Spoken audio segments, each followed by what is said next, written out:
Армысың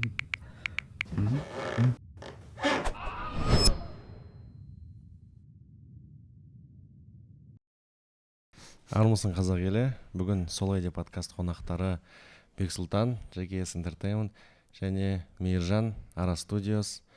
Ара Studios білмейтін болсаңыздар, бұл былтыр шыққан Шырақ деген мультфильм, кәдімгідей Диснейдің немесе Пиксардың дәрежесінде түсірілген, қазақ тілінде, адаспасам, әлде сөзсіз бұл жерде. Тіл жоқ, негізі ол жерде кейіпкерлер сөйлемейді, бірақ фильмнің ішіндегі барлық тексттер қазақша айтылады.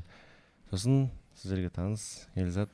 Сосын біз подкастты үнемі айтуды ұмытып кетеміз да. Біздің мазмұн, біздің мақсат подкасттың басқа подкасттарға қарағанда қазақилықты дамытып жүрген адамдарды ғана шақырамыз. Біздің бүгінгі қонақтар осы контентті, қазақ тілін дамытып жүрген адамдар. Рахмет жігіттер шақырғандар үшін. Бүгін Мәке екеуміз келіп, қазақ анимациясы туралы, қазақ комикстары туралы айтқымыз келіп отыр. Сол бүгін қуаныштымын сендерге келгеніме. Солай Бексұлтанда тағы комикс бар, Қазақмен деп аталады, иә? Содан бастайықшы, ол негізі неден пайда болды? Ол жалпы идея. Қазақмен комикс негізі идеясы біз Вайн сүріп жүрген кезде сондай кейіпкердің образы болды бізде Вайндарда. Супергеройлық клишеларды күлкілі ететін сондай комикс шығарғымыз келді. 2020 жылы пандемия кезінде бізде кішкене қол босап, Вайн индустриясы тоқтап, жаңа бірнеше жоба бастадық. Соның бірі баспахана болды. Бұлт комикс атты. Сол баспаханада біз Қазақмен атты комикс шығардық. Бірақ оны шығармас бұрын бүкіл вселенныйсын, бүкіл персонаждарын, бүкіл кейіпкерлердің сценарийін жазып, Шыңғыс Ондасыновпен бірге біраз уақыт оны ол тақырыпты зерттеп, жалпы комикстарды. Өйткені бізден бұрын Қазақстанда комикс көп болған жоқ. Ермек Батыр атты комикс болды. Менің группаласым Мадибек. Мадибек Мұсабеков. Сосын бірнеше комикстар болды, бірақ жақсы деңгейде комиксті көрген жоқпын. Сосын осындай идея болды, бірақ біздің идея жалпы поп-культураға жақын болғандықтан біз оны маркетинг тұрғыдан көп ойландық. Сондықтан оның атын әдейі маркетинг тұрғыдан Қазақмен деп қойдық. Өйткені танымал Супермен бар, Айронмен бар, Спайдермен бар, әйгілі кейіпкерлер бар. Соларға құсатып атын осындай қойдық. Бірақ ішкі наполнениесін барлығын өзімізден жаңадан шығардық. Мысалға Қазақменнің басты оның күші, ол сенім атты күш. Неғұрлым ол қатты өзіне сенеді, оның күштері ұлғаяды, қаттырақ болады деген сияқты. Және бұл сенім күші біз ұрпақ бойынша, тарих бойынша әрбір қазақ батырларында, сосын соғыс кезіндегі біздің батырларда осындай күш болды деп осындай альтернативті параллельно реальность жасадық. Ол негіз жастарға танымал болды ма? Өйткені мен өзім естімегем да, көбінесе жастарға танымал болды. Жастарға. Аудиторияның жасы қанша шамамен? Көбінесе енді комиксті оқитын ол мектеп оқушылары және 30 жастарға жігіттер ғой. Кезінде комикс оқыған. 30-ға дейін. Жоқ, 30 жас арасында. Өйткені оларда комикстерге ностальгия бар. Кезінде Человек-паукты немесе Микки Маусты оқыған балалар ғой. Негізі комикстер Қазақстанда шыққан, ресейлік комикстер сатылған. Бірақ сосын біраз уақыт бойы ол сатылмай. Бірақ оларды оқыған адамдар болды. Сондықтан бізде негізі көбінесе мектеп оқушылары мен осы 30 жастағы жігіттер болды. Комикстің біздің алғашқы тиражымыз 15.000 болды. Салыстырмалы түрде айтатын болсақ, мысалға Ермек Батырдың тиражы 1.000 болды. Немесе ресейлік танымал Майор Громның тиражы 3.000 болды. Ал біздің тираж бірінші шығарылым 15.000 болды. Сосын ол 3 тілде болды. 3 түрлі жеке шығарылымдар болды. Жеке ағылшынша, қазақша, орысша. жетістіктің несі белгісі ол жаңағы басында сұраныс болды иә. Былай айтқанда қазіргі тілмен подогрев болды, содан кейін сұранысқа не қарай 15 000 тираж сатылып жатты иә. Меломанда сатылды. 5 ай бойы бірінші орында болды бүкіл кітаптардың сатылымының арасында. Респект. Стивен Кингті озып, сосын негізі Абай жолы білесіңдер ма? Әрдайым Абай жолы топ 3 сатылатын кітаптардың ішінде болады. Меломанның статистикасы бойынша. Әрдайым. Өйткені оны көбінесе жоқ, Абай жолы емес, Абайдың қара сөздері.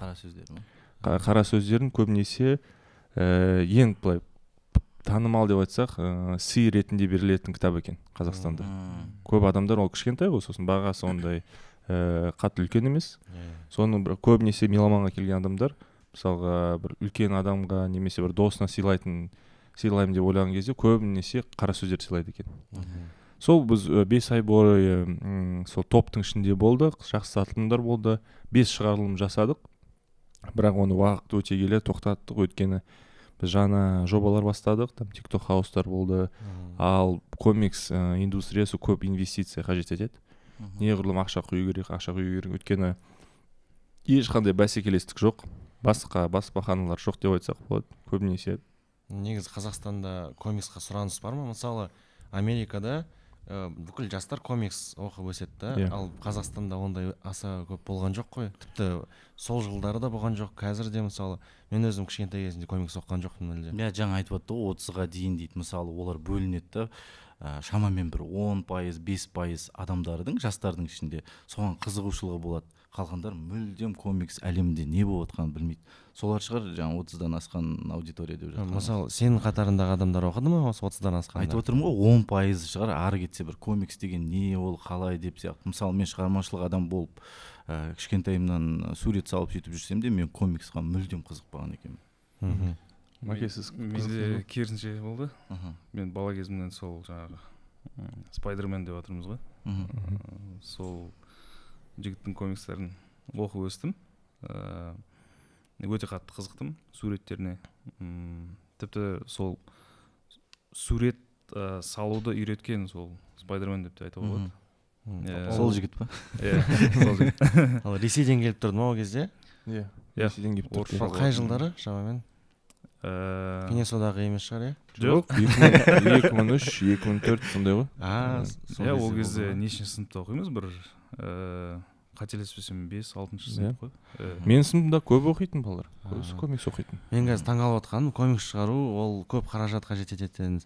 Бірақ негізі мысалы ақш-та алатын болсақ Американы, ол жерде комикс деген бір арзан нәрсе саналмай ма? Көп не шығара беретін. Иә, өткен тираждары миллиондаған ғой. Сол үшін иә, тираж көп, сұраныс бар. 25 центқа сатылатын еді ғой. Енді сен мысалға Первый мститель деген бар ғой, Капитан Америка. Соның шығарылымдары среднем орташа айтқанда 3 миллион. Конечно, 3 миллион болса сен 25 центке сатып аласың ғой. А сен шығарылымның 1000 болса, сенің бағасында мысалы 2000 теңге. Біздің бағамыз өте ыңғайлы болды, 1000 теңге болды біздің. Өйткені менің өзім талабым сондай болды. Кез келген оқушы өзіне сатып ала алатындай. Негізі бірақ оның бағасын санайтын болсақ, маржинальность бар, бизнес жағы бар. Оны 5000-ға сату керек болды. Бірақ оны 5000-ға сатқым келген жоқ, өйткені оны ешкім сатып алмайды. Мысалы мен өзім есіме аламын, кішкентай кезімде келесім мысалы кітап алуға. Онда көп ақшам болмайды ғой. Мен сөйтіп кітап алатын, мен 3-4 күн асханада тамақ жемейтін кітап алу үшін. Былай айтқанда жаңа айттық қой, Америкада сұраныс көп, өйткені қолжетімді, сол үшін тиражда үлкен. Былай айтқанда Бексұлтан қолжетімді бағаны қойғанның арқасында комикс индустриясын пропаганда етіп, жаңағы үлесін қосып жатты да осы. Арзан болған сайын бізде оқырмандар көбейеді, соған қызығушылық көбейеді деген сияқты. Иә, және біз үлкен мағына оның сапасына бөлдік. Мысалға негізі комикс бөлінеді ғой, лайн арт бар, сосын цветокор бар, мысалы цветіне, именно түсіне. Біз бір 2-3 ай уақыт бөлдік қой. Өткен байқасаңыздар, американдық комикстердің сапасы өте күшті. Ал біздің кейбір комикстерді қарасаң, қазір шығарып жатыр ғой, оның түсі бір баланы қызықтырмайды, оқушыны қызықтыра алмайды. Өткен біз сен магазиндегі полкаға тұрған кезде, сен Спайдерменнің қасында тұрасың ғой. Бәсекелестік сондай ғой. Сен мысалға X-меннің қасында тұрасың. и балаға таңдау керек, немене X-мен сатып алады немесе қазақмен сатып алады. Сондықтан сенің сапа деңгейің күшті болу керек. Бірақ оған біз біраз көңіл бөлдік. Біздің тамаша суретшілер болды, Дастан Тебеген деген, Айгерім Саттар, сосын Ильяс Болат атты мықты біздің суретшілеріміз болды.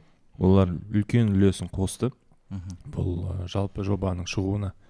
Ал американдық комикстерді қарасақ, олар кезінде соғыс кезінен бастап келе жатыр, оларды пропаганда ретінде айттым ғой, бірақ олар пропаганда ретінде күшті қолданады. Мысалға Вьетнам соғысының кезінде олар бүкіл өзінің әскерлеріне Капитан Америка комиксін сый ретінде берді. Не ғой, білесің андай соғысқа негізделген. Дух береді. Соны оқиды, сосын шабыттанып, солдат болам, соқсам деген сияқты. Соқсам, ол күшті.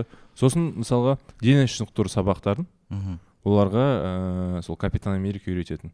Олар кәдімгі телевизордан, кассетадан соның жаттығуларын қойып, мысалға қарапайым болсын, бірақ мысалға мен де сөйтіп ойладым. Негіз бізде қолдау болғанда, мысалы мемлекеттен қазақ тілі сондай бір сол үлкен бір бренд жасағанда қарапайым, білмеймін, тісті тазала деген сияқты, гигиенаны қолдан деген сияқты. Қазақ тілін оқы деп айтса қазақмен күшті боласың да. Мысалға ол бір Марвелдің кейіпкерлеріне еліктемей, біздің өзіміздің патриоттық сезімдерді тудыртатын кейіпкерлерге еліктесе, ол күшті болады деп ойладым. Мына астын сызып қойып, бұл өте маңызды тақырып. Бұл жерде айтып отқан әңгімеміз үкімет инструмент ретінде осындай, олар үшін майда шүйде болып көрінетін шығар, жай ғана комикс деген сияқты. Бұл үлкен құрал, инструмент ретінде қолданып, болашақ буынды тәрбиелейтін сондай бір үлкен бір құрал болып тұр ғой. Соның үстінде сосын мысалы мультфильм шығаруға болады, кино шығаруға болады, және соның одан шыққан бір басқа бір жаңа комикс ол дами береді ғой жалпы. Мысалы мен жақында бір жігіттермен кездестім, Ордаген деген, білесіздер ме? Олар балалар кітабын шығарады, сосын балалар мультфильмде шығарады. Олар маған айтты, біз қазақменнің комиксін өзім бір нұсқа ретінде алып жүрдім өзіммен бірге дейді. И суретшілеріме көрсететін осындай сапа керек. Үлгі ретінде. Сондықтан мен ойлаймын, біз уже ол жоба тоқтаса да үлкен үлесімізді қосты. Және кейбір мысалға мектеп оқушыларына бұл мен де осындай жасай алам деген мағына тудырады. Өйткені мен өзім көмек жасай алам ба деген сияқты жүресің ғой, мысалы бір ой болады бір адамда. Ал мұны біреу жасады, мысалы Бексұлтан жасады, значит мен де жасай алам деген сияқты. Бұл үлгі ретінде жасағым келді. Солай Негізінде екеуіңіз де комиксқа қызығасыздар, иә, бұрыннан. Ал комикс деген ол былай газет секілді артта қалып қойған нәрсе емес па? Қазір актуаль несі, өзектілігі бар ма? Қазіргі таңда мысалы қазір мультиктар бар, ойындар бар, неше түрлі үлкен ойын индустриясы бар, сериалдар. Сол Американы мысалға алатын болсақ, қазіргі мен салыстырса қалай болып жатыр? Бұл жақта біз просто комикс әлемінде жоқпыз да. Сондықтан сіздер екеуіңіз де бұрыннан осы әлемде жүргенден сұрап жатқаным ғой. Комикс деген ол газет секілді осылай ескіріп кеткен нәрсе емес па? Қазір әлі дамып жатыр ма ол мысалы? Жоқ, әрине диджитал қазір өте қатты дамып кетті ғой. Сондықтан оның жалпы деңгей түсіп қалды деп айтсақ болады. Өйткені бірақ Қазақстанда ол тумай өліп қалды деп айтсақ болады. Өйткені бірақ Америкада ол әлі де өте танымал, адамдар сатып алады. Мысалы Европада күшті сатып алады комикстарды. Қазақстанда ол дамымаған. Бірақ жалпы әлі де интерес бар деп ойлаймын. Біз сол деңгейден өту керекпіз ба қазір? Жоқ, ол қазір қиын болады оны өту уже. Өткен диджиталмен қазір бәсекелес слишком үлкен ғой. Бағана алдында біз екеуміз спорласқан болатынбыз. Мысалы мүсін несі бар ғой, саласы. Соны біздікілер баяғы 100 жыл бұрынғы стиль бар ғой. 100 жыл емес, 500 жыл. 500 жыл бұрынғы, 500 жыл бұрынғы кәдімгі реалистік аттың үстінде тұрған адамның мүсінін қазір мүсін әлемінде, мүсін сферасында ешкім дәл солай істемейді, қазір абстракцияны қолданып істейді. Ал біздің Қазақстанда сол нені мүсінді баяғы 500 жылдағы немен жасап жатыр, сол стильмен. Европадағы 500 жыл бұрынғы. Сол кезде Нұрғожа екеуміз спорласқан болатынбыз. Мен айтам, жоқ, бұны ұмыту керек, қазіргі заманға сай заманауи абстракцияны қолданып жасау керек деп. Ал Нұрғожа айтады, жоқ, бұны біз бұл кезеңді өткен жоқпыз, сол үшін осыны да өту керек дейді да. Сол сияқты болып тұр ғой қазір комиксті. Оны өткен жоқпыз, сол үшін ол әлемде сұраныс болмаса да, соны өтіп сосын диджиталға өту керек сияқты ма сондай? Иә, мен солай ойлаймын да, мысалы Еуропада 500 жыл бұрын анау ескерткіштерді сөйтіп жасайтын, аттың үстінде отырған Наполеон болсын, кім болсын. Ал қазір ондай жасамайды да ол жақта.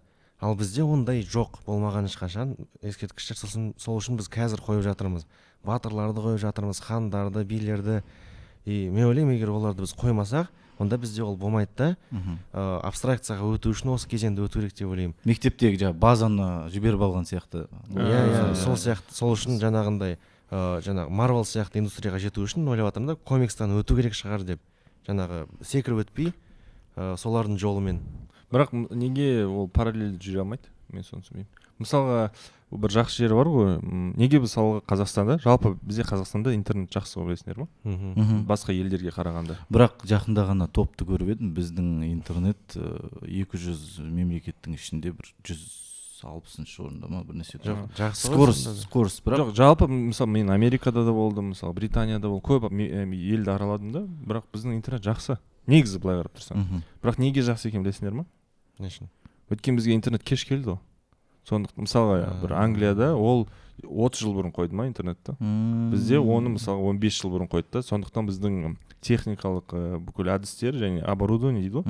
Ол жаңа былай қарап, олардікіне қарағанда. Олар сеть оптоволокно бар, мысалы бізге 5G технологияның бәрін қолданып тұрып, технология бізге кеш келді, бірақ ол жақсырақ болып тұр.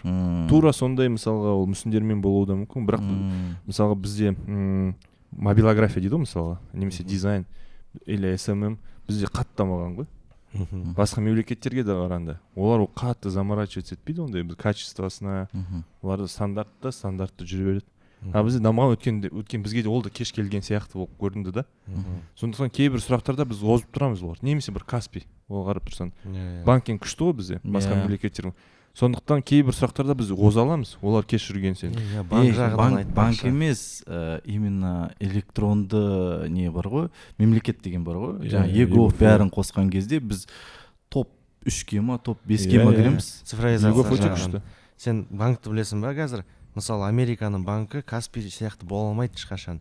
Себебі базалары системасы тяжелый. 300 жыл болған шығар жүріп жатқанына, оны өзгерте алмайды олар уже. Әлі жазып жүр ғой олар қағаз чектарды. Олар Каспий сияқты өте алмайды. Олар өту үшін қаншама банк жабылып, басынан басталып нету керек. Нәтиже комиксті қолға алу керек. Біздің комикс әлемдегі номер 1 болуына мүмкіндігі бар. Мүмкін мен сөйтіп ойлаймын, тура кейбір кез келген сұрақта біз тура солай жасай алсақ болады. Мысалы мүсіндерде неге сразу біз өте алмаймыз? Екеуін бірге. Мысалы ол реализмда болсын, абстракцияда болсын, тағы басқа бір новый қазақша ноу-хау болсын. Реализм мен абстракциясын біріктіретін деген сияқты. Сондай болып жатса мен қолдаймын ғой. А олар тура сол 500 жыл бұрынғы стильді қоспай жатыр да, содан кейін ғой мен қарсы болып жатқаным. Иә, онда түсінемін. Онда ол басқа бөлек сұрақ. Солай Осы қазіргі жасап жатқан комикс, сіздердің жаңағы мультипликация, ол жерде жаңа бір стиль бар ма қазақша? Әлде ол жаңағы сіздердікі Pixarға ұқсатқыңыз келді ма, сіздер Marvelға ұқсатқыңыз келді ма? Еліктеу бар ма ішінде? Енді нақты анимацияға келетін болсақ, фильмді түсіріп болғаннан кейін сондай ойға келдім. Иә, біздің фильмнің ішінде кейбір көріністерде домбыра бар, сандық бар, текемет бар. Дегенмен жалпы фильмді қараған кезде қазақша стиль деген бір қазақы рух, қазақы иіс, табиғат фильмнен сезілген жоқ өзіме режиссер ретінде. Содан кейін мен өз алдыма сондай мақсат қойдым. Келесі туындыны жасайтын кезде осы ұлттық колорит деген затқа қатты мән беремін деп. Сол себепті мен әрдайым айтам өзімнің қасымдағы жігіттерге, қыздарға, өнерде жүрген. Станиславскийдің жаңа несі бар ғой, қағидалары. Жаңа режиссурадағы, актерлік шеберліктегі бүкіл әлем сол Станиславскийдің принциптарын қолданады. Енді мынандай сұрақ туындайды, неге Станиславскийдің жаңағы қағидалары соншалықты мықты деген. Мен енді бір кітабын алдын оқып шығып едім, сонда жаңа Станиславскийдің сол қағидаларды құрастырғаны жайлы айтылады. Сонда ол кісі енді байдың баласы болған, көп жаңағы саяхаттауға мүмкіндігі болған ғой.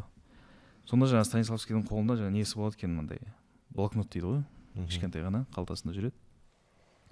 Францияның жаңағы несіне, театрына барады.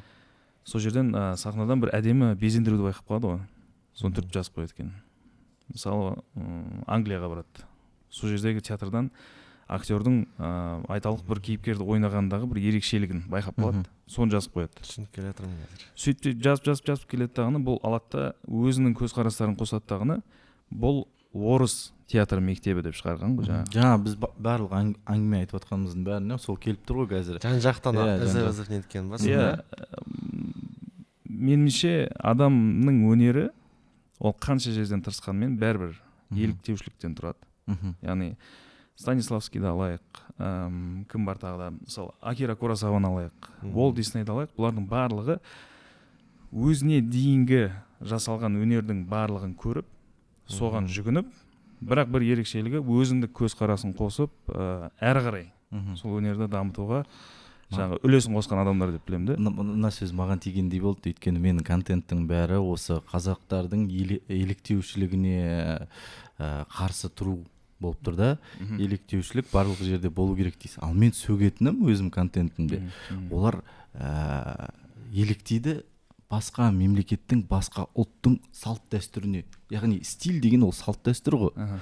Ал мен қарсы болмаймын жаңағы жақсы жағын алу. Иә, мысалы біз айтамыз ғой, батыстан біз 100 жылға қалып бара жатырмыз деп. Яғни олар 100 жылдың ішінде біраз қателіктер жасап қойды да, жаңа биік үйлер, ЖК-лар салу деген сияқты қателіктер, одан кейін қазір ол түсініп, ол дұрыс емес екенін түсініп, соны қателіктерді өткеннен кейін бірінші мәселе солардың қателігін қайталамау деген нәрсені не қылмайды да. Иә, онымен келісемін.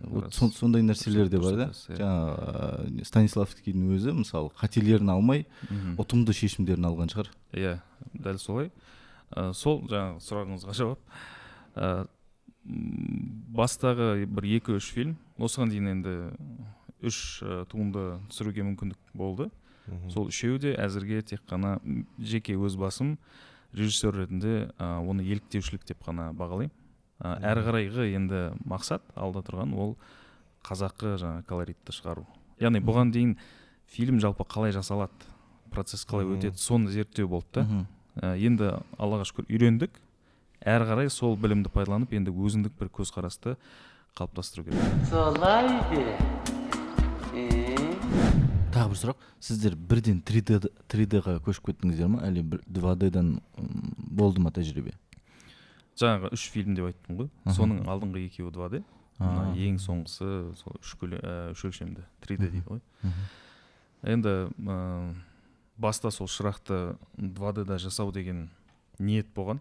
Бірақ өкінішке орай, енді біз 1 апта сынақ мерзімін жасап көрдік. Жаңа кейіпкерлерді салып, қозғалтып, қимылдатып. Бірақ сол 1 апталық сынақтың нәтижесіне түсіндік, 2D мен жасау деген ол азап болады. Неге? Өйткені өте ауқымды жұмыс. Оның үстіне ең үлкен проблема біздегі, еліміздегі бізде мамандар аз. Мамандар өте жетіспейді. Сол себепті енді Америка деп отырмыз ғой. Енді сол кісілердің 3D-ға ауысқанның себебі сол шығар деп түсінеміз да. Олар ауысқанда 90-ның басында ма, жаңағы 95-те қателеспесем ең история игрушектан басталды. 95-96-та ең бірінші рет шықты. Сол қалай жаңағы история игрушек шыққаннан кейін бүкіл жаңағы индустрия несі стандарт мойындатып тастады. Мойындатып тастады. Сонымен 3D оңай болып тұр ма 2D-дан қарағанда? Бұл жерде енді мынау оңай, мынау қиын деп айтуға келмейді. Бұл жерде меніңше көп неге байланысты, жаңағы процессорларың мощный болса 3D оңай деген сияқты. Өйткені мысалы шырақтың өзі жарық туралы да мен кішкентай үзіндісін көрдім. Ана жерде мощный процессор болу керек, рендерға қойған кезде жарықтың ан жақта отражениясын бәрін беру деген өте күрделі нәрсе деп ойлаймын. Рендер деген.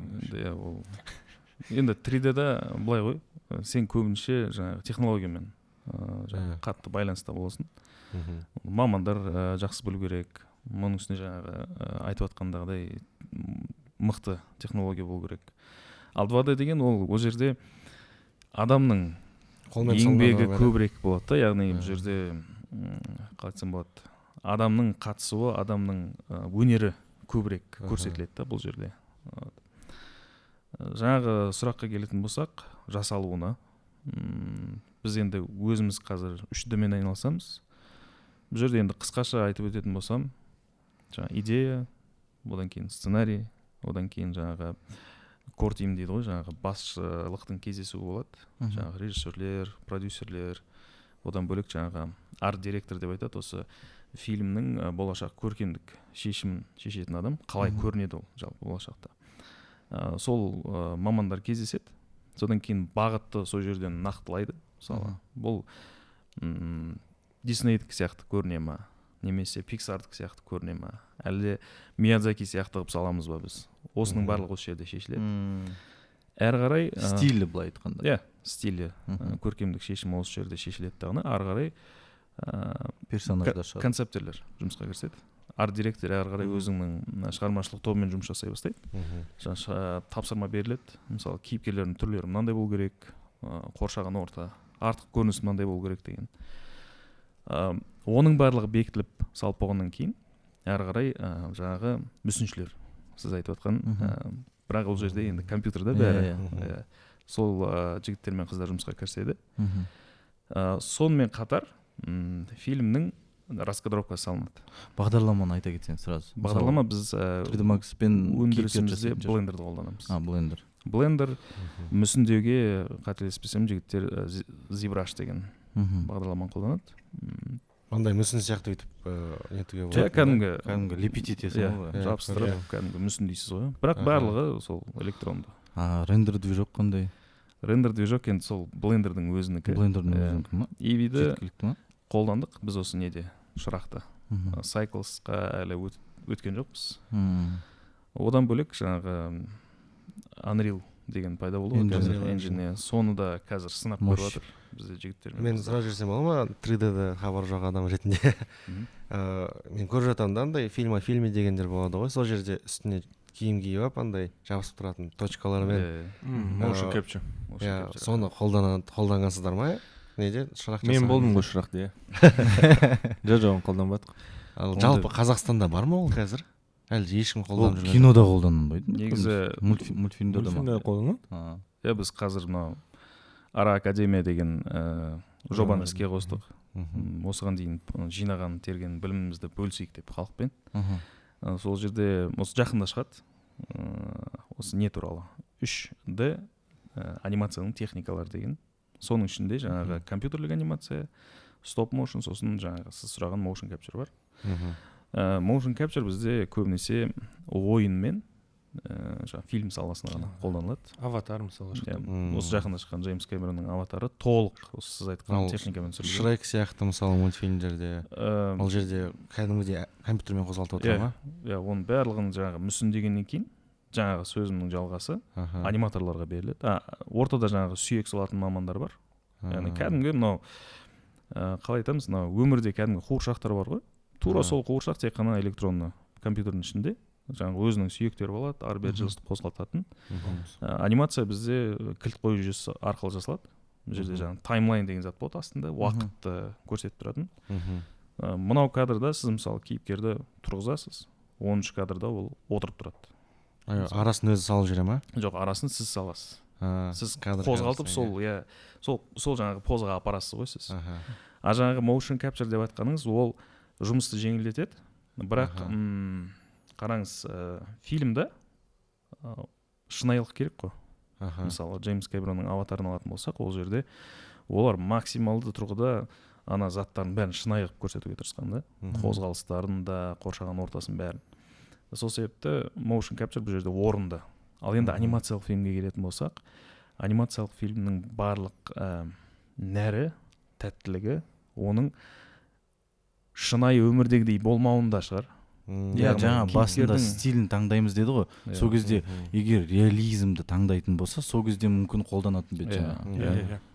Мысалы біз шырақты жасаған кезде енді бар ондай студиялар анимациялық фильмге де қолданатын, бірақ біз өзіміз маман ретінде біріншіден ұятымызды жібермеді, екіншіден біз оны құптамаймыз. Неге өйткені анимациялық фильм деп өзі атайтып тұр ғой. Бұл қолдан жасалғаны дұрысырақ болады шығар деп ойлаймын. Солай де. қазір мысалы бізде неше түрлі фондтар бар, үкіметтің киноларды қолдап жатады, кәдімгідей бизнес беріп жүрген салыққа кино түсіреді. Ал дәл сондай анимация мен комиксті қолдайтын бір нәрсе бар ма? Бір программалар болсын, гранттар. Мен шын айтсам білмеймін, бірақ ГЦМПК негізі фонд кино анимацияға да бөледі ғой. Былай да біздің үкімет жаңағы инструмент ретінде қабылдамайды деп жатырмыз ғой. Олар кәдімгі киноға бөледі да, тарихи кино. Мәсаған мынау пропаганда деп ше. Бірақ олар жаңа тонкий ход бар ғой, басынан дайындап келетін сондай нәрсені ойламайды да. Мәсаған кино мынау пропаганда, мынау идеологияны дұрыстайды дейді. А былайынан басынан алып келе жатқан нәрсені мән бермейді олар. Негізі толықтай келсем, шетелде жаңағы Америкада, Жапонияда бұны басшылық өте жақсы түсінген ғой. Жаңағы халыққа идеологиялық тұрғыдан кішкентай сол бала ғой енді. Бала ол ертең сол халықтың жаңағы елді билейтін адам болады. Сол кезден бастап жаңағы баланың санасына өздерінің идеологиясын қондырған ғой. Не бар ғой, Соник, білесің бе? Кірпі туралы ше, ана көп. Соның өзі капитализм мен коммунизмнің соғысын көрсеткен ғой. Ана мен анау мұрты ұзын бір ағатай бар ғой, қызыл киімді, сол Кеңес одағының кейпі екен. Мен соны білген кезде шок болдым кәдімгідей. Анау көк кірпімен анау мұрты ұзын ағатайдың бір-бірімен шайқасын, сондай қылып коммунизм мен капитализмнің соғысын балалардың несіне құйған. Капитализмді жаман қалып көрші, коммунизмді. Шыдамды айтам да, анау қазіргі 5 жасар бала қарайды, бұл 5 жасар бала 30-ға келеді, сол кезде оның ой өрісі осындай болады деген сияқты политикамен жүрген. А біздікілер көшпенділерге сала салсам қазір бүкіл қазақ патриот болып кетеді деп ойлайды. Бізде енді өкінішке орай қалай айтсам болады. Бірақ менің ойымша ол бізде әлі анимация шығаратын студияда жоқ, дайын студия. Мысалы біз өзіміз ара студиямен бірігіп бір фондтардан или үкіметтен былай алақан жайып сұрап жүрген дәтіміз жоқ. Өйткені біз оны қазір мысалы ГЦМПК-дан барып үлкен полный метрлік киноға ақша сұрайтын болсақ, бірақ бізде мысалы әлі бүкіл әлі ішіне дайын емес деп айтсақ. Өйткені біз поэтапно келатырық қой, мысалы қысқа метрлік кино бастадық, сосын басқа бір қазір жаңа жоба бастап жатырмыз деген сияқты. Поэтапно келу керек та. Ал Pixar ретінде портфолиода келеді шығар оны сұрау. Иә, оны біз әлі мысалы дайындаймыз. Басқа бір студияны да білмеймін. Мысалы мен естідім, атын ұмытып қалдым. Еркетай атты мультфильм. Хан комикс. Ұтты ғой олар негізі фонд кинодан. Бірақ уже бір 2 жылдай әлі де мультфильм шыққан жоқ. Мысалы олар ұтқан кезде менің бірінші ойым болды, олар соншалықты көп суретшілер қаяқтан табады деп ойладым. Мысалы Клаус мультфильм бар ғой, Netflixте шыққан. Соның жобада ол 300 суретші жұмыс жасады. 300. И олар оны қанша жыл жасады? 3-4 жыл жасады ғой. Жоқ, 5 жылдан кейін. 5 жыл жасады сол мультфильм. Ойлап көріңіздерші, 5 жыл бойы 300 адамды қамтамасыз ету керек. Зарплатасы бар, офис бар, бүкіл. Енді біз бизнес ретінде ойлаймыз, мен продюсерлік жұмысым сол ғой. Оны именно операционка жағынан ойлайсың, бизнес жағынан. Соны қамтамасыз ету өте қиын. Ал Қазақстанда 300 суретші, в принципе 300 суретші бар шығар бізде. Жалпы Қазақстанда ма? Қандай сұрақ туындап тұр да. Мысалы жаңа көшпенділерді айта кеттік қой. Ол бір өкіметте біреудің басына келді, біздің идеология керек, бір күшті кино керек деді да. Сөйтті дағыны шетелден, шетелден жаңағы вообще бүкіл компания жалдады. Дәл сондай қазір ой туындап, осындай бір мультфильм шығару керек десе, біздің өкімет қалай ойлайсыздар? Сіздердің жүгіне ма сіздерге, немесе қайтадан сондай тірлік жасай ма?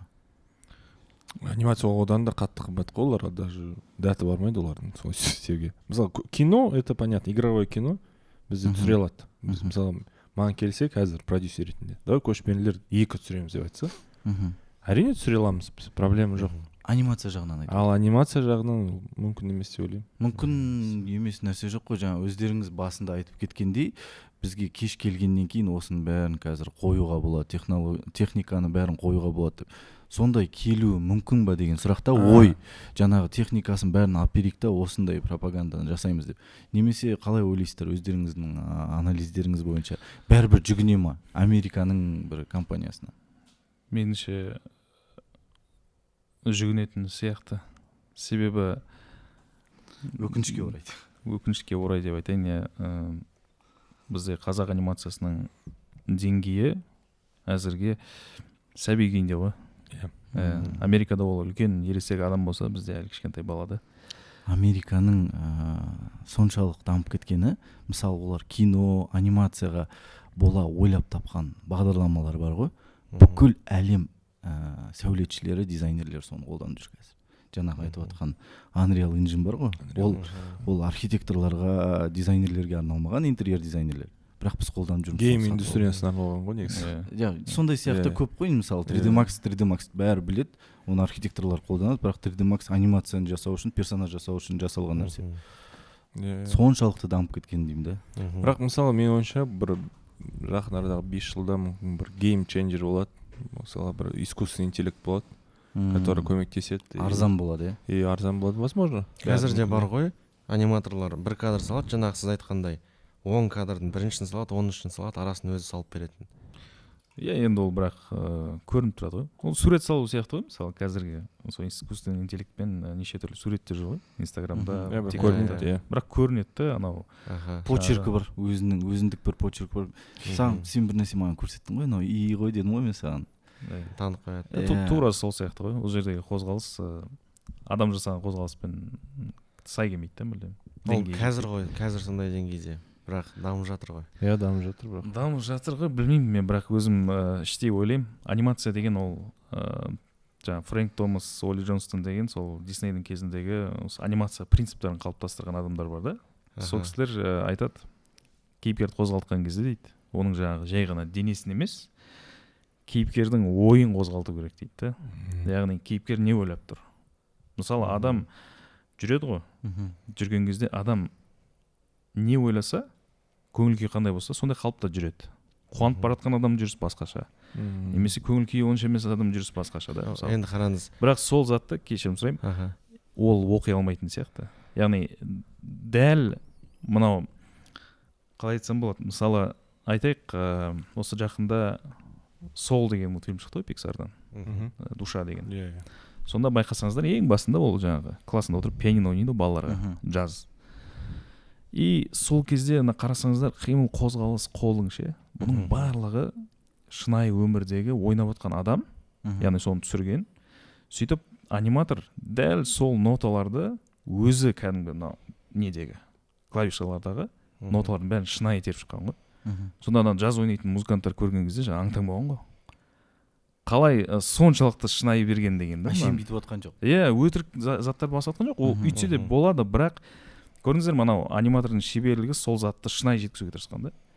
Бұл жерде кәдімгі адамның санасы, оның көңілі, эмоциясы берілу керек та кейіпкерге. Мысалы Диснейда баяғыда солай айтқан ғой, қайдағы 3D біздің жаңа сурет салу ешқашан өлмейді деп. Өлді ғой, былай айтқанда қазір. Сосын қараңыз, ең алғашқы. Ол жерде кешірім сұраймын, ол жерде не бар ғой?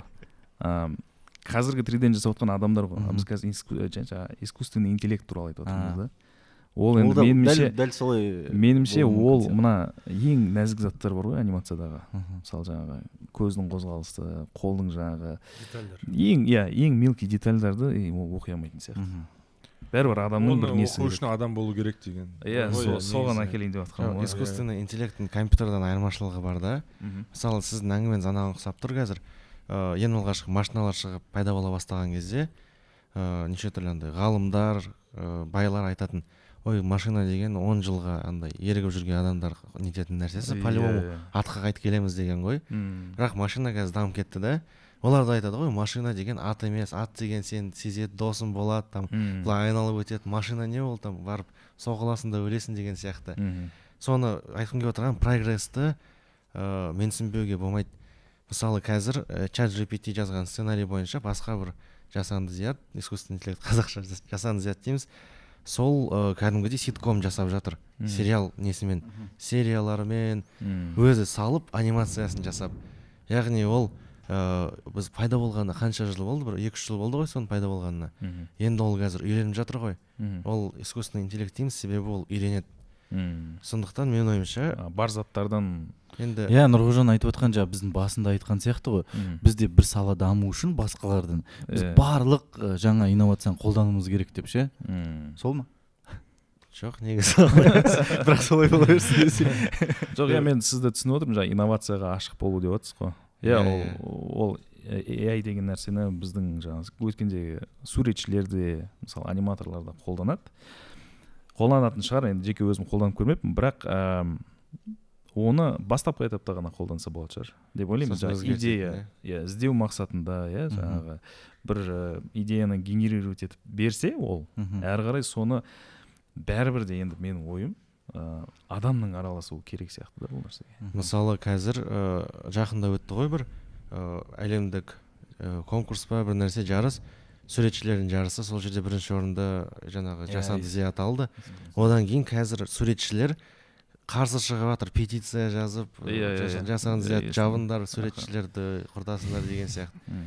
Сондықтан егер қазір мысалы суретшілердің ең мықты суретшілер қатысқан қойған, енді сол жерден бірінші орынды компьютер алып тұрған кезде ол бір пропаганда шығар тоже. Точно отто деп. Енді меніңше ол жердегі қазылар алқасын сәл тексеру керек. Бірақ мен ойымша мысалы пластинкалар әлі де бар ғой. Искусство ретінде мүмкін так произойдет, да, искусственный интеллект генер, олар ең күшті анимация жасайды. Бірақ әлі де адам жасаған анимация болады. И көресіздер, именно сол адам жасаған анимацияның ішіндегі өмірін адамдар жақсы көреді. Мысалы пластинка әлі де тыңдайды ғой. Немесе андай фотоаппараттар бар ғой, Instax деген. Бұрынғы, сразу моментально шығарады. Әлі де бәрі қолданып жүр ғой соны. Әлі де. Нұрғожа қолданады. Мен туған күнде сыйлаған. Polaroid деген. Polaroid, Мысалы менің жұбайым әрдайым сол суреттерге түсіреді. Ол айтады, бұл фотографияның өзінің бір өмірі бар. Телефонға түсіргеннен. Типа тура сондай анимацияда қаншалықты дамыса да, мен ойымша машина никогда сезіне алмайды. Мысалы бір кейбір эмоциялар болады, ол машина никак бере алмайды. Қанша үйретсең де оны. Мынандай бір жақсы сөз бар ғой. Жүректен шыққан зат жүрекке жетеді дейді. Сол себепті мен жаңағы әңгімемнің астары жүрек керек қой бұл жерде. Ол машинада жүрек бар ма жоқ па, бір құдай біледі. Машинадан шыққан зат машинаға ғана бара ма? Солай де. Комикске оралсақ, біз мысалы мен айттым ғой жаңа комикс әлемінде Нұрғожа екеуміз мүлде жоқпыз. Бірақ комикс десе бірінші ат ол Мадибек Мусабеков келеді. Қазақстанда. Оның үстіне ортақ танысымыз екен.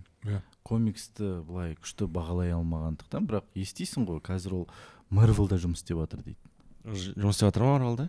Star Wars комиксін салып жатыр, білем. Мысалы, Оби-Ван Кеноби туралы. Деңгейі Мадибекті алатын болсақ, суретші ретінде, комиксші ретінде деңгейі қандай? Өте мықты, өте американдық суретшілерден кем емес. Оның деңгейі кем болғанда ол Marvel-ға жұмыс жасамаушы еді, мен ойымша. Мадибек өте мықты суретші, үлкен респект. Ол мысалы қазір анализ жасайтын болсақ, ол Marvel-ға кетпей, бізде қалып бір нәрсе істейтін болса, бір нәтижеге жетуге болатын. Ол істейді ғой, мысалы мен ойымша ол параллельді жұмыс. Негізі мен байқағаным, көп адамдар қара немесе ақ деп бөле береді да. Мұнда крайность жоқ қой. Ол Marvel-ға да жұмыс жасай алады, мысалы Bullet Comics-қа да жұмыс жасай алады. Мысалға бізге Қазақменға альтернативный обложка деген болады. Сыртқы обложканың ішінде біз мысалы 2-3 вариантын жасадық. Сол альтернативный обложкалардың біреуін Мадибек жасады. Қай жерде тұрған емес па? Жоқ, ол басқа. Ал негізі бірінші шығарылымда Мадибек или екінші шығарылымда ма? Осы шығарылымдардың бірінде Мадибек салған обложка бар, кавер дейді ғой, кавер пейдж. Бағана айтып кеткендей, ол менің группаласым болды ғой. Университетте оқып жүрген кезде архитектура саласында оқып жүр ғой. Архитектор деген ол күшті мамандық қой. Оқып жүреді да. Негізі деймін да, басқа мамандықтарға қарағанда адамдар мен күшті архитектор боламын дейді ғой көбісі. Ол отыратын комикс салып. Соншалықты деймін да, талпыныс сол кезден бастап ол айтатын, мен архитектор болмаймын деп өзін сезетін. Бірақ архитектурадағы білімі, мысалы комикс салуға да көмектесті деп ойлаймын. Ол жерде күшті білім, ол жерде скульптура деген сабақ бар, көп қой ішінде. Анатомия бар мысалға. Мысалы суретшілер өзіне алдына айна қойып, кейіпкерді салады, ойлайсыңдар ма? Эмоциясын лучше беру үшін деген сияқты. Көп қой сондай. Мен байқағам даже бір-екі образдарында, жаңа Ермек Батырдағы ол біздің группаластардың образдары бар. Сондай болуы мүмкін, әрине. Мгм. Мысалы, мен үшін маған қатты ұнайтын аниме бар, Макото Синкай деген режиссер ғой, ол режиссер, аниматор. Білмедім. Макото Синкай деген адам бар, соның анимелары. Твое имя деген сияқты. Иә, твое имя. Өте ұнайды маған. Ол режиссер ау деймін. Режиссер. Ішіндегі табиғаты, мысалға Жапонияның бүкіл әдемі жерлері тура кәдімгі жүрекке тиеді деп айтсам. Маған да қатты ұнайды сол Макото Синкай, сосын Хаяо Миядзаки екеуі. Иә. Нағыз андай. Ол Өте екеуі ондай анимен не бар ғой? Білесің ғой аниме деген стиль. Иә. Кәдімгідей толық фильмдер шығады. Мгм. Ол жердің детализациясы, прорисовкасы бәрі анау арнайы фон салатын адамдар болады ше. Фондарын, чисто фондарын кәдімгідей үйге картинаға біліп қоюға болады. Бұлттарын. Олар тамақты әдемілетіп көрсетіп, короче, бүкіл Жапонияның несін, мәдениетін саған ең әдемі түрде етіп көрсетеді да осылай. Мгм. Негізі Жапонияда осы аниме мәдениеті кәдімгідей қатты сынып кеткен, иә. Мысалы, кез келген брендті алсақ, оның маскоты болады. Білесің ғой маскот деген не екенін? Мгм. Мысалы, егер бауырсақ сататын болсаң сен Японияда, сенде обязательно аяғы бар, қолы бар, түрі бар бауырсақ персонаж болу керек. Мгм. Любой жерде. Даладағы андай кішкентай газет сататын ларек болсын, оның өзінің маскоты болады. Мгм. Любой нәрсенің несі бар да, аниме стилде салынған, соның тірі кейіпкері ретінде. Олар өйткені анимені жай ғана бір жастар істеп жүрген нәрсе ретінде емес, оны кәдімгідей бір ұлттық идеологияның бөлігі ретінде санайды да. Мәдениет қой ол. Жаңағы ол мен ойымша Американың сол жерге енгізген бір несі ерекшелігі, иә, ықпалы. Себебі Америкада дәл солай ғой. Жаңағы олардың комикстері, мультиктері сол Американың ұлттық идеологиясының бір бөлігі. Жапонияда да солай. Ал бізде оған қазір әзірше қатты көңіл бөлініп жатқан жоқ, иә? Иә. Жаңа Капитан Америка деп отырмыз ғой. Мгм. Сол Капитан Америка барлық фильмдарда кәдімгі Американың көрінісі ретінде көрсетіледі ғой. Мгм. Справедливый. Иә, Қазақ жаңағы мінді өте ше? адал, өте Қазақ мінді қандай пропаганда бар, қандай идеология бар? Ең біріншісі ол мен кішкентай балалар өзіне сену керек ретінде месседж қой ең бірінші. Мм. Сосын қазақмын ол ұшалады, сосын үлкен күші бар деген сияқты. Былай тонкий идеология ешқандай бір не жоқ, иә, посыл. Жоқ, оның посыл, вот основной посыл сол ғой, өзіне сену, верь в себя деген посыл ғой. Мгм. Тогда у тебя все получится деген посыл ғой. Короче, ол өзіне сенген сайын, не, кім сияқты ма, зеленый фонарь сияқты. Ну, отчасти сондай шығар, бірақ зеленый фонарь да оның. Ұрлама, сахнасы. өлтірме деген сияқты. Ну, ол, конечно, сондай месседждер әр выпускқа байланысты ғой. Мысалға, бірінші шығарымда ол үлкен кісімен жұмыс істей бастайды. Сол кезде үлкен жасты сыйлау деген месседж бар ішінде. Жоспар бар ма? Жалғасы.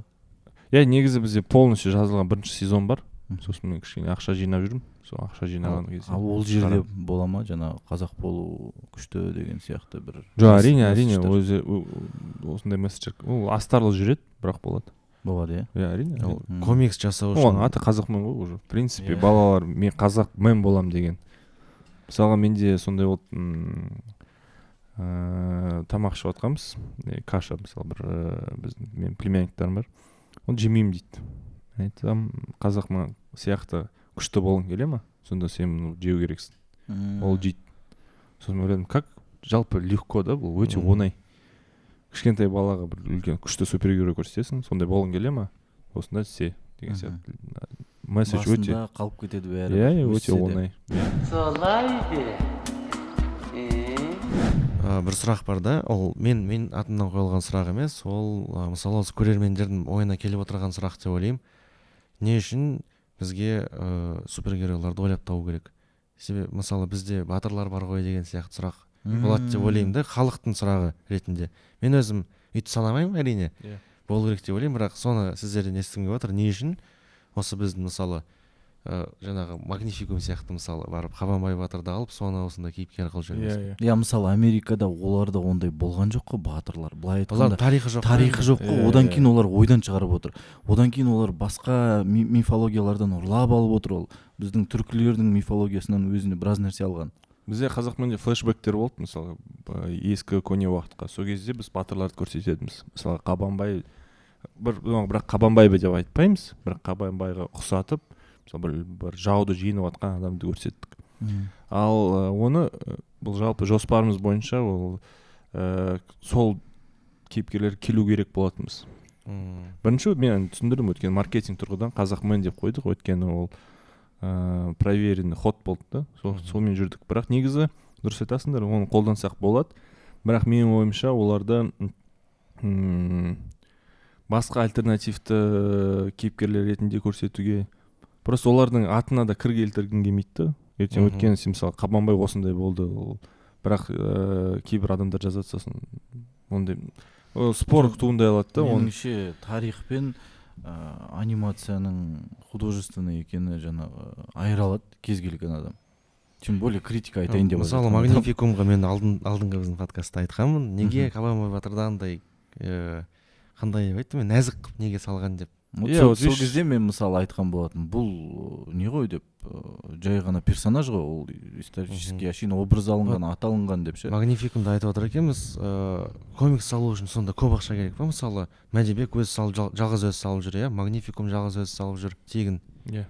Ол тегін болғанда біраз уақыт кетті ғой. Жалпы ол өте күшті шыққан комикс қой, Қабанбай батыр туралы. Ол қызға да ықпалын тигіздім деп айтсам болады, өйткені мен оған айттым, комикс деген келсе ма, просто істеп тастады деген сияқты. Бірақ оның комикс деңгейі әлі бастапқы деңгейде, ол әлі өйткені оны қалай айтсам болады, нарыққа сатыла алатын әлі деңгейге жеткен жоқ. Өйткені ішінде парақтарды аз. Мысалы Қазақменнің 30 бетті комикс қой, 30 бет шығару деген ол бір шама жұмыс қой. Қазақстанның комикстің басты мақсаты нарыққа шығару ма? Сонда? Жоқ, оны дамыту үшін әрине ол кез келген жұмыс ақшалып келу керек, монетизация болу керек деп ойлаймын. Өйткені ол буклет ретінде болмау керек қой, 1-2-3 парақ қана. Оны оқитындай, сосын оның жалғасын іздейтіндей, оны қызықтыру үшін оқырманды. Ол біраз жұмыс қой. Ал жалпылай келетін болсақ, Қазақстанның комикстің басты мақсаты қай деңгейге бару керек деген сияқты? Мен ойымша бізде әлі де бір әр сайын шығатын комикс жоқ қой. Мен ойымша журнал сияқты тұрақтылық жоқ. Мысалы бұрында кішкентай кезде мен Мөлдір бұлақ дейтін журнал оқитын, естеріңде ме? Мектепте оқымадыңыздар ма? Жалпы мектепте кітап оқыдыңыздар ма? Кітап әрине, журнал оқыған жоқпын. Сұрақ қойды ғой, сендер ғой, білімдерің бар ма? Әріп танисыңдар ма деген. Комикс оқымадыңдар, Мөлдір бұлақты білмейсіңдер. Жоқ, анау кім сияқты ше? Туф, аты кім еді? Турцияға кетіп қалған анау кім бар ғой? Домбырада ойнайтын. Анау бар ше? Туф, аты кім еді? Анау ше, сен анау кітапты оқымадың ба? Ой, сен сөйлесеміз дейтін. Бекболат. Не сөйлесеміз? Мен мысалы өзім мектепте көп кітап оқитын, кітапханаға баратын, сосын іздестіретін, мен айтқандай асханаға тамақ жемей деген сияқты кітап алатын. Жаңа мен айттым ғой, бізбен қатарлы адамдардың 5-10% шығар, ары кетсе сондай жаңа Мөлдір бұлақ, анау Айгөлек деген нәрселерді оқып, солардың арқасында комикс әлеміне кетіп қалған. Ал мен мысалы ары кетсе бір энциклопедиядан пайдалы бір нәрселерді ғана қызықтым да, ал художественный литература дейді ғой, жаңа ойдан шыққан әдебиет, ондайға жоқ болдым. Тура сондай менде де. Энциклопедия оқыдыңдар ма сонда? Сурет вообще. Мысалы тарихта шынайы не болған? Былай айтқанда фактыға ғана сенетін адамдар болып бөлінеді ғой, адамның психология.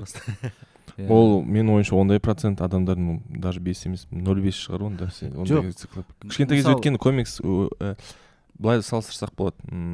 Маған өте қатты ұнайтын мысалға кішкентай балалар жөтелсе, оларға дәрі береді, дұрыс па?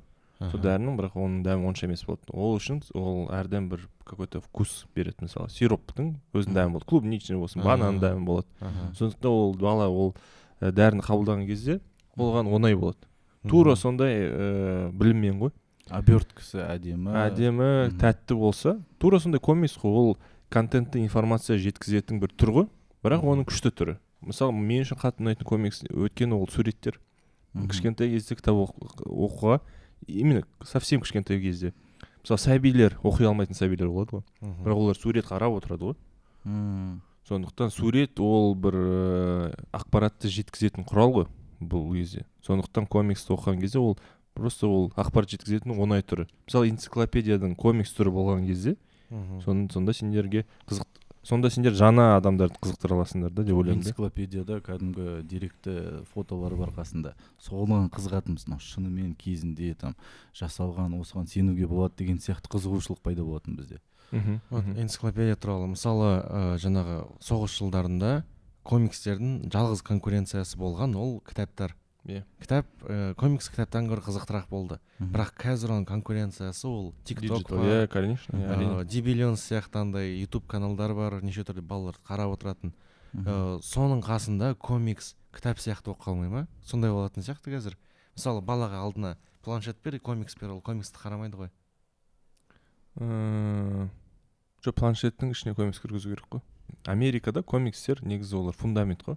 Әрі қарай. Мен мысалы комиксті комикс жасау үшін жасаған жоқпын. Мен негізі комиксті әрі қарай оны анимациялық мультфильм жасау үшін жасадым. Несі? Соңғы цель. Иә, өйткені Америкада сондай ғой. Қазір Marvel ең бокс офис дейді ғой. Ең ақша көп жинаған кинолар, олар Marvel кинолар ғой. Аватар бар және Marvel. Marvel өткен үлкен вселенная ғой. Бірақ оның бүкіл фундаменті, базасы ол комикс қой. На основе комиксов деп айтады ғой. Көп сериалдар, көп хит болған проекттердің көбісі комикс ретінде жасалған ғой. Сосын біз басты сұрақты қоймаппыз ғой. Жаңағы біздің подкасттың идеологиясы, былай айтқанда, ол қазақилықты барлық саладан дамытып жүрген адамдарды шақырып, осыны насихаттау. Ал бұл кісілерді шақырғанымыз өйткені осы салада дамытып жүрген адамдар болғандықтан, енді басты сұрақ ол негізі қазақ тілінде ма? Үш тілде шығады деді ғой. Үш тілде, қазақ тілін салыстыратын болсақ, сатылымда статистика бойынша қай тіл көбірек сатылды? Қазақ тілі қатты ұтылды деп айтамаймын, бірдей келеді олар негізі. Ол да бір көрсеткіш. Ағылшын тілі қатты сатылмады, қазақ тілі мен орыс тілді нұсқалар өте жақсы сатылды. Сосын жаңағы біздің идеология бойынша біз басқа подкасттарға қарағанда танымал адамдар шақырмаймыз деп едік қой. Сонда ең танымал біздің подкасттағы қонағымыз Бексұлтан болып отыр.